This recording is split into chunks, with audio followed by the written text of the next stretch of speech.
Small tsunami waves hit parts of Hawaii, following one of the most powerful earthquakes ever recorded. As we've been reporting, it struck late yesterday afternoon off the coast of southeastern Russia. Hawaii officials in Hawaii had warned people to be ready for severe waves, but that has since been downgraded to an advisory. However, people are still being asked to stay away from shorelines since the risk could remain for more than a day.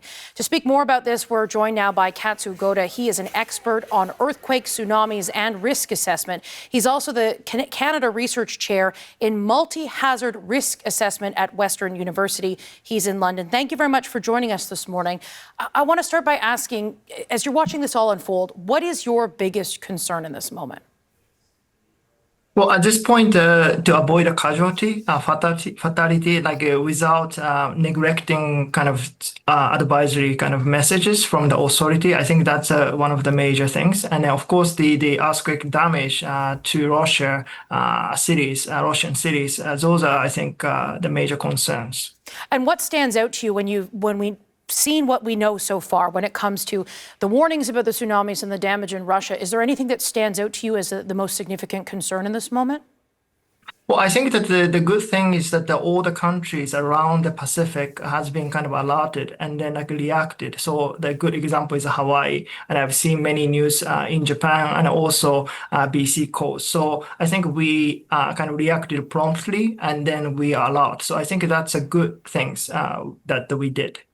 Now, when it comes to this kind of tsunami, given how large this earthquake was and the threats, this is something, it is my understanding, that, the threat and the concern can last for hours. It's not just sort of a short sort of impact here. Can you sort of explain how long the concern lasts and how long the threat can really sort of drag on?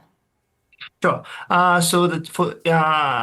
the tsunamis, the tsunami waves back and forth in the Pacific for potentially days. So sometimes the high tide combined with the relatively small minor tsunami, if people are not alerted, then the fast wave could take people away. Okay.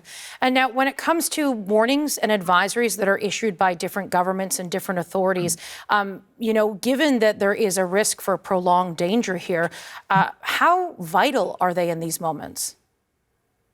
Well, I think the alert level, especially for the BC coast advisory level, I think that's appropriate. And then we just have to be aware and then be away from the waters. And so when authorities do issue those warnings and get those notices out there to people who are living in affected areas, basically it makes it crucial that people follow those alerts, correct? I believe so, Yeah. yes. Okay, when it comes to what's going on along the British Columbia coast right now, are there any vulnerabilities that really stand out to you for when a situation like this does arrive? It looks like things are downgrading. The concern is downgrading. There are still concerns in place there. It's certainly not the all clear at this point. But when you're looking at the situation and you look at the province of British Columbia, are there vulnerabilities that stand out to you that are a concern when we take a step back and look at this from a bigger picture? Well, I think especially for the remote communities, like First Nations, etc., and especially in the isolated community, if they don't get those kind of alerts and then don't act on it, then I think it's going to be a problem. But at this point, I think everything's in order. So for many Canadians just waking up right now, waking up to this news, looking at the different alerts that have been issued, particularly for Canada, I'm wondering if you can explain to us how this alert system works, this three-tiered system, and what really is important when it comes to the information that is given to people.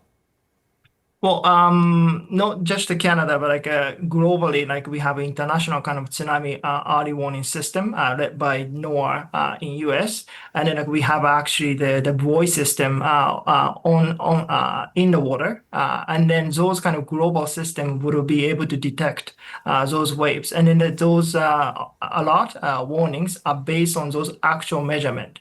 So I think as long as, especially for this one, it happened far from Canada. So those observation system, early warning system is very effective. So it's important that for us to follow those kind of instruction, advisory a lot. But I think that those messages are accurate.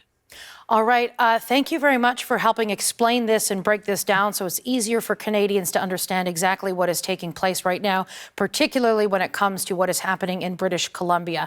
Katsu Goda is an expert on earthquakes, tsunamis, and risk assessment, and he's the research chair in multi-hazard risk assessment at Western University.